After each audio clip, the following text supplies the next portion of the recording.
This is all theater. This is all just political theater. Political theater. Political theater. Pure political Theater. Theater. Political theater. The nefarious, Significant and protracted political theater for political theater's sake. I yield back. From Washington, this is Political Theater, Roll Call's review of the spectacle of politics on Capitol Hill and across the country. I'm Jason Dick.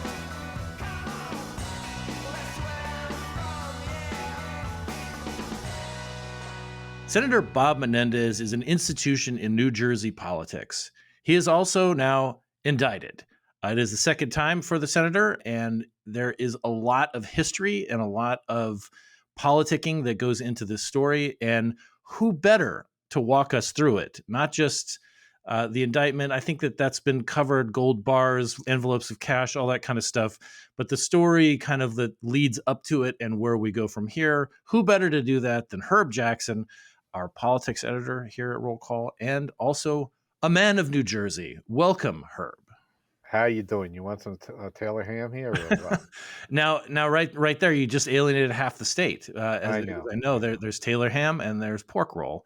Do you want to actually explain that real quick? I mean, because it's just no. There's an interstate highway that divides them, and it's preserved meat. For those who may not be up on breakfast sandwiches in the Mid-Atlantic states, Herb is referring to a breakfast sandwich of that it has a pork product in it. We can safely assume, and one half of the state calls it a Taylor ham, the other half of the state calls it a pork roll. The northern part of the state typically will call it a Taylor ham. The southern part of the state will call it a pork roll. And it used to be branded Trenton pork roll. There we go. So, I mean, and then you get into the whole thing where, recently the governor, Phil Murphy, a Democrat, finally firmly came down on the existence of Central Jersey, and we don't know where Central Jersey will go in the Taylor ham pork roll nomenclature. It's sort of a shibboleth in the state, it's right? It's a TV market thing. Like when you get into the Princeton area, you can actually pick up both New York and Philly TV. So your breakfast options may be confused, but most people know if they watch, New York TV, they're eating Taylor ham. Okay. Well, there we go. This all relates, by the way, to Bob Menendez and his issues.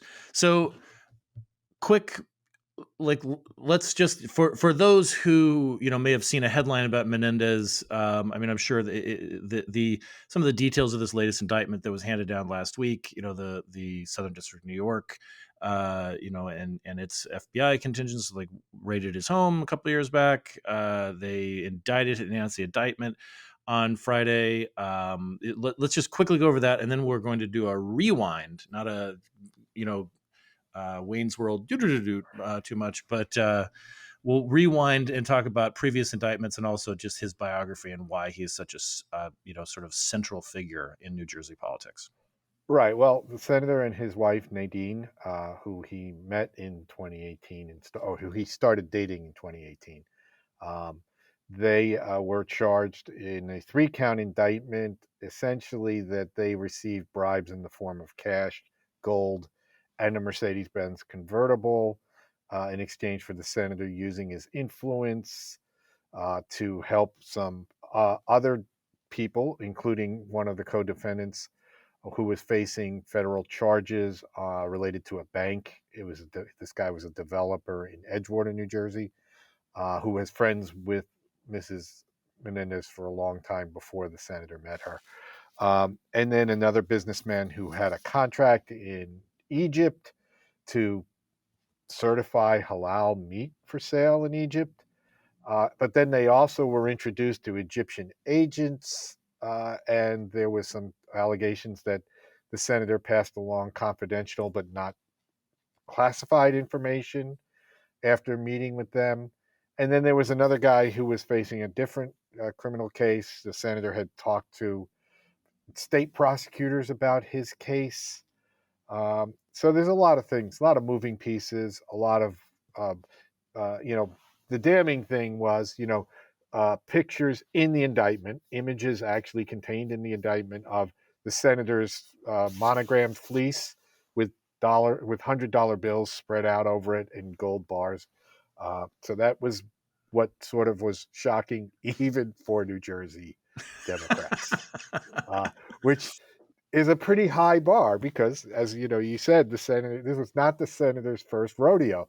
He was actually indicted in 2015, and the charges there were a little more complex. He had a buddy in Florida who was an eye doctor, made it one of the wealthiest, recipients of Medicare reimbursements. Um, he had flown on the guy's plane to the Dominican Republic. There were smeared allegations about prostitutes and maybe underage prostitutes coming to visit them in the Dominican at the resort that this guy owned. But essentially, the Fed started an investigation, uh, found that Menendez had tried to put some pressure on the HHS department over this guy's Medicare investigation. His name was Dr. Melgen. He was eventually charged with the senator in a bribery case. Melgen also made a lot of campaign contributions to New Jersey State Democratic County organizations. We'll get back to them in a bit. And also to a super PAC that supported Menendez's election in 2012. And I got to keep all these elections straight. But the upshot was that case ended up in a hung jury, after which the trial judge ruled on some defense motions and actually acquitted the senator on some of the most serious charges, saying the government did not provide proof of this. And then after that, the Justice Department dropped the case entirely. The Senate Ethics Committee picked it up, severely admonished the senator for many of the same things they said he did in the indictment, although not the bribes, but basically the using his influence parts. And then he was reelected by 11 points later in 2018.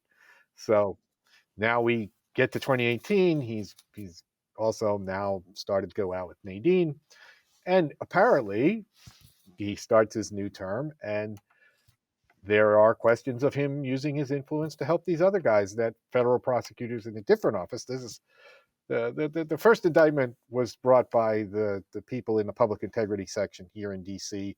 and actually started with a raid on Melgen's office in Florida. This one was launched by the U.S. Attorney's Office in the Southern District of New York, which had investigated Menendez before another election in 2012 on a case. There's a lot of moving pieces, and he believes that the prosecutors have it in for him. He was completely unapologetic in his press conference on Monday, says prosecutors get things wrong. I'm living proof of that. I deserve a right to defend myself. He says that the $480,000 that they found in his house was because he didn't trust the banks. Because he's a member of the banking committee or whatever. But anyway, he used to take money out of his savings account and just keep it around in case the government seized property, which ironically the government came to his house and seized the money. And I actually believe that and we can get into this with his biography. He, at his press conference on Monday in Union City, where he's from, he specifically cited the trauma of being witnessing what happens in Cuba, where properties is seized, and that was a reason that he wanted to keep cash, nearby and not in the banking system. Right. Even though technically his parents did not flee Castro, they fled Batista. He was actually born in New York City. His parents fled right before he was born. So he was born in New York City, but he grew up in Union City, New Jersey. I mean, isn't Union City and that whole Hoboken, Weehawken, and so forth, isn't it kind of the sixth borough of New York, really? You clearly look over the Palisades. Yeah. You see that you have better views of Manhattan than a lot of people in Brooklyn do. Right. But he grew up in Union City. Big Cuban community there. A lot of people in Cuba did settle there after Castro. At one point, was the largest Cuban community outside of Miami. And one of the most densely populated cities in the United States. 10,000 people per square mile, and he grew up there. he started working. He was actually elected to the school board. He fought to get an elected school board, and then he got elected to the school board as a young man. Came under the wing of the municipal boss, the mayor, Bill Musto. Eventually, the feds in Newark started investigating Musto. Menendez actually turned on Musto and famous always talks about this, wore a bulletproof vest because he thought they were going to try and get him. But he eventually ran for and became mayor of Union City, and then became the state senator at the same time. He remained mayor because in New Jersey at the time you could have multiple jobs. Then they redistricted and they created the first Latino majority district in the House and he ran for that. He won that seat. He moved up in the House leadership. He became, I believe, majority whip. Conference chair. Conference chair.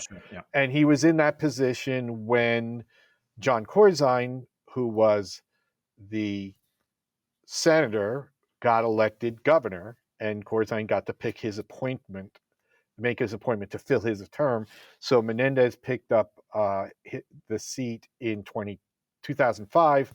In 2006, Menendez won his first full term, even though the U.S. attorney at that time, Chris Christie, I've heard that name before. Apparently started an investigation. It became known that the feds had served subpoenas in Union City because there was property that Menendez owned that was bought by a local nonprofit that also received federal funds that Menendez had lobbied for. This did not result in any charges, but it did allow his opponent in 2006, now Congressman Tom Kean Jr., to say that Menendez was under federal criminal investigation. And, so it is a fact in New Jersey that if you've probably voted for Bob Menendez many times, knowing that there's always a cop right behind him. So it's interesting right now that this indictment came down, and within hours, one House Democrat came out and called for his resignation. Then the governor called for his resignation. County chairman, and if you're going to run in New Jersey, and Menendez is up next year, they came out and called for his resignation. Part of what's going on there is there's legislative races in 2 months. Both the House and the Senate are up, and it's called the Assembly and the Senate are up. And there are a lot of Democrats who are concerned. Murphy's not too popular, the governor. Joe Biden is not too popular. They think they got tough races to keep control of the legislature. They don't want to have to defend Bob Menendez. So they want him out. And what we saw earlier today, before we started taping, was that, I mean, yesterday we saw a few of his colleagues in the Senate call for his resignation. Sherrod Brown, John Fetterman, and then today, right before we came in here, just this chorus of primarily vulnerable, Democrats who are running in tough races, people like John Tester. Tammy Baldwin, who, debatable how vulnerable she is, but she is certainly in a swing state. And sometimes those races are really tough. They're very close at the statewide level. Jackie Rosen. I mean, it was this like sort of laundry list of people who were vulnerable. And we thought like, okay, well, let's see, who else comes forward. Because Fetterman is obviously not up for, 5 years now. But then, we see folks who are already in their terms. They're not facing vulnerable, they're not facing tough races, people like Mark Kelly. And then the big one was Cory Booker, his home state colleague. And why, I mean, and the thing that I just remember is that, when he was exonerated in 2018, he had this this amazing press conference, where he sort of said, for those of you who are trying to dig my political grave, I will remember. I know who you are. I know who you are. I will not forget that this, and has basically like put people on notice about this. And the fact that so many people, so many colleagues of his in New Jersey and then also in the Senate are now calling for his resignation, to me seems like this is a real escalation and a sign of what kind of political danger they see that he is in and that they perceive him is to be. Right. I mean, talking to people, and I did cover the state for 25 years, right? Talking to people over the weekend, old friends, it's hey, how you doing? The There is a strong sense that Menendez is done, that there is no possible way. The only possible way he could win in 2024 would be if 5 people run against him and he somehow slides in. But when you run in a primary in New Jersey, especially Democratic primaries, because there's like 6 counties where the bulk of the Democratic vote comes out, the county organization does what they call a line. And it's basically, it'll have Joe Biden, it'll have the preferred Senate nominee, it'll have the local congressman, it'll have the county officials, it'll have everybody down to the municipal, all on one line. And if you want to run against somebody on the line, you are either floating out there on the ballot by yourself, or you got to put together a line to fill it out. So like one of the ironies is that there's a guy who's the mayor of Jersey City who once ran against Menendez in a primary, mostly because he was backing a competing slate of county officials, and they need somebody to fill the line to the left of them. So he just put his name on the ballot as the congressman candidate, but he wasn't really against Menendez, And you get primaries sometimes where the guys who are just filling out the line, or the women who are just filling out the line, win the primary and then resign in the party preferred candidate because that wasn't the race they were really competing for. But essentially, running off the line is really difficult. I mean, we did have a case. In New Jersey did have a case in the 2020 election where somebody running off the line won in South Jersey to run against Jeff Van Drew. Their name was Kennedy, though. And it was also, because of the pandemic, the first election where they mailed ballots to everybody. The other thing that happens is primaries, people don't really rush out to vote in primaries, so the turnout is lower. Party organization gins up its turnout. The 2020 election was off because of the fact that everybody got a ballot because of the pandemic. But anyway, usually you're not on the line, you don't win.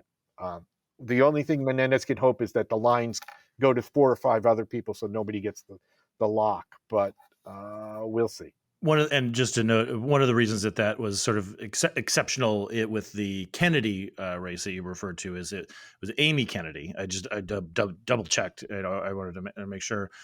Who's also the spouse of former Congressman Patrick Kennedy.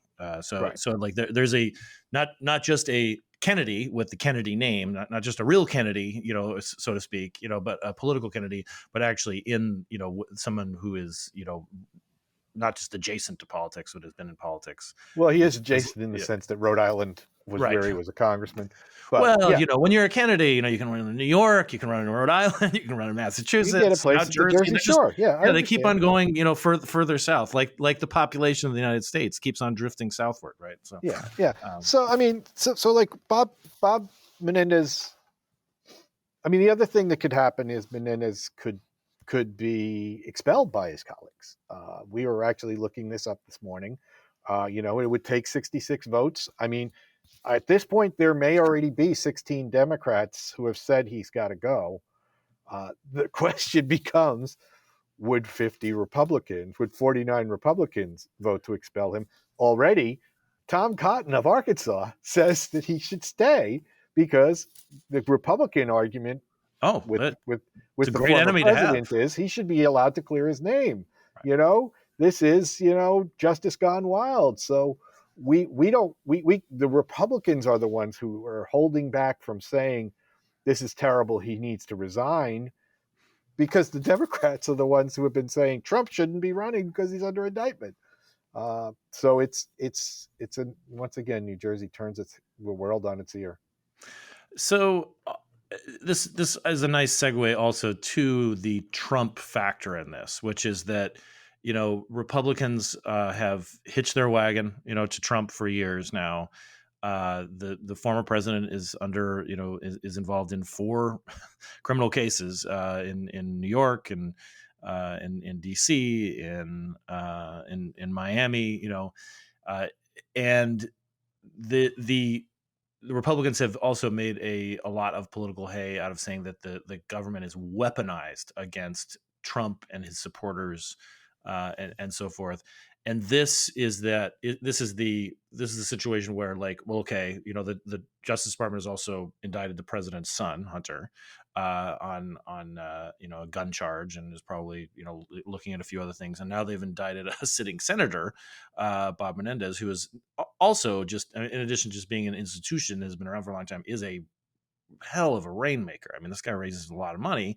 Of course, cue the jokes, right? The money just literally, it's just sprouts out of his out of his fleece. But I mean, he has been a very effective senator in by a lot of measurements for the Democrats, for the country, arguably. And they're saying, and they're in this thing where they don't want to, they have to say politically he needs to go if they want to be consistent, as you said, with what they're saying about Trump. So it does create this crazy set of dynamics where they just can't be seen saying, like, well, give Bob a chance to clear his name. He's fine, continuing running around in the Senate voting on things like, foreign policy. Well, the other thing though is, among the charges were, Biden got to nominate a U.S. attorney for the state of New Jersey, and the senators get a big say in that. The U.S. attorney, Menendez, was saying he wasn't going to recommend somebody because that person wasn't going to agree to go easy on one of his co-defendants, according to the charges. And then one of Menendez's associates, aide one in the indictment, met with this guy who said, well, maybe he won't recuse himself. Maybe he'll look at the case. And, Menendez then endorsed the guy, and he became the U.S. attorney, and then he recused himself anyway, and Menendez was reportedly livid. And then the case goes forward, and the charges against the co-defendant actually don't come out as serious as they might have, and the co-defendant was happy. But the Justice Department has to put in the indictment that everybody did everything properly in the case, and nobody influenced the line prosecutors who made these decisions. Because it's that kind of world where, somebody might have looked at this and said, hey, what did happen in that case, And again, it is easy, I think, for a lot of people to make New Jersey jokes, about corruption. I mean, like, there are New Jersey jokes? No, they're Delaware jokes. I think, no? If you haven't grown up watching The Sopranos, or Boardwalk Empire, or any kind of, or even movies, back in the day, where there, whether it was Atlantic City, like back in 1980 with Burt Lancaster, and Susan Sarandon. I mean, like, New Jersey has this reputation for colorful politics, for corruption. But in this case, I mean, it's also coming at a time where, I mean, this is a sore spot, with you and with a lot of your colleagues who have spent many years covering New Jersey politics from New Jersey and from here, is that there are actually no Washington-based political reporters, from New Jersey, right? I mean, the none of the New Jersey. I think one of the websites actually did send somebody down. They did? Okay. But none of the major newspaper corporations have reporters here anymore. And this is not a small state. This is a state, with, is it 9 million people? And is that the population? I mean, this is adjacent to New York City. It is a huge thoroughfare for commerce. It has, world-class universities, pharmaceutical companies. It has this, again, colorful past. It has very colorful politicians. You mentioned Chris Christie. I mean, like, he's, he was immediately on TV, when the indictment came down, and I think you were telling me that they asked about it. He says, well, anytime we raided somebody and they had pockets full of cash, there was never a good explanation. Never a good explanation. And he's running for president, right? I mean, Chris Christie is a consequential politician. He is probably not likely to be the Republican nominee for president, I think that's a safe bet. Yeah. just like he fell short in 2016. But this is a two-term governor and a former U.S. attorney and somebody who people know. And then my favorite part of this too is a blast from the past has now finally weighed in on this, and it shows you the somewhat bare knuckle approach that New Jersey Democratic politics in particular can take. And who is that? Who was That is from the crypt, if you will, former Senator Robert Torricelli, the torch. who ironically was one of those people who was trying to dig Menendez's political grave, and he knew who he was, and he wasn't going to forget. Torricelli was actually at the Democratic convention delegation in 2016 saying, if Menendez goes down, I'm willing. But Senator Torricelli went when he was on CNN a little while ago. I was enjoying listening to him, argue with an anchor, because it wasn't me he was arguing with. But he resigned his seat. Don't get me the year. But he resigned his seat when he had already been investigated. He had a letter of exoneration, but then the two things happened. One is the ethics committee severely admonished him, which is the same thing they did to Menendez. But also an NBC reporter got footage from, somewhere. This is the thing, the FBI in New York has a bad history of leaking stuff to New York TV. But that's bitter anger from a New Jersey newspaper reporter. 2002, by the way. 2002, yeah. Is when he dropped out, yeah. So it was replaced by his arch nemesis, Frank Lautenberg, on the ballot.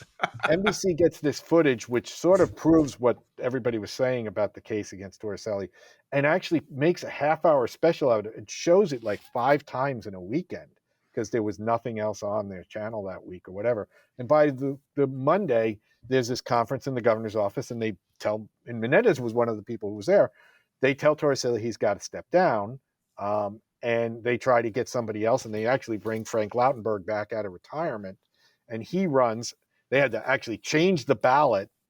They had to sue to get the name off the ballot and get it back on, and the state Supreme Court actually ruled, even though the deadline had passed, that they could do that as long as the Democratic State Committee put up the money so that the county clerks could get ballots reprinted. Lautenberg comes back, he wins, and he stays in office until he dies in 2013. He keeps winning. They thought he was just coming back for a one-termer, and then everybody else could run, again. And he's like, "Oh, I like this job. It's a Senate, yeah, So, but yeah, I mean, so now Torch, as he is lovingly known, is going out and saying, what Menendez did, this is terrible. Oh my God, people can't stomach this, and this is what happens. You stick around long enough. I mean, we should get into this too. Jim McGreevey, the governor who had to resign himself, he is running for mayor of Jersey City. He's been working many years in a sort of ministry for people getting out of prison, and how they get their second chance. He's now, he's been moving in Jersey City circles. He's thinking of running. It never stops giving, New Jersey. I'm just saying, And it beats watching the Jets, I guess. Oh too. yeah, and or whether they'll get enough votes to pass the rule. I mean, come on.